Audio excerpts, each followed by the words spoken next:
అరుంధతి లాన్లో ఉందని తెలిసి ఇంక బాగా అక్కడికి వచ్చి ఇలా అంటూ ఉంటుంది. ఏంటక్క ఇలా చేసావు, నువ్వు ఇలా ఆయనలో దూరకుండా ఉండుంటే ఈ పాటికి మనోహరి నిజస్వరూపం తెలిసిపోయి ఇంట్లో నుంచి గెట్టేసేవాళ్ళం కదక్క అని చెప్పి అంటూ ఉంటుంది బాగా అయితే అరుంధతితో.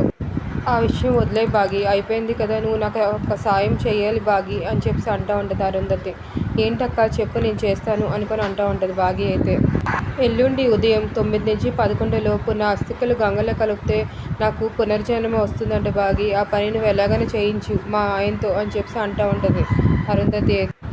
ఇంకా అస్థికలు గంగలో కలుపుమని చెప్పిన వెంటనే బాగి కళ్ళంటే నీరు పెట్టుకుంటూ ఉంటుంది. నువ్వు చేయకపోతే నా మీద ఒట్టేయని బాగి చెయ్యి అరుంధతి మీద వేసుకొని ఇంకా చెప్తూ ఉంటుంది.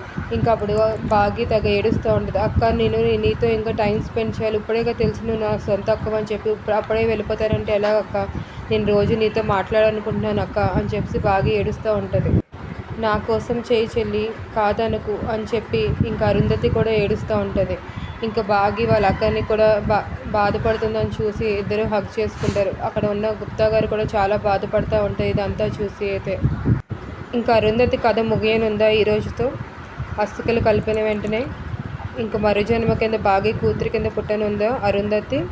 నెక్స్ట్ ఎపిసోడ్లో చూద్దామా friends. Thank you for watching. Please subscribe my channel. Thank you. దయించి నా ఛానల్ సబ్స్క్రైబ్ చేసుకోండి మీకు నచ్చినట్టయితే. Thank you.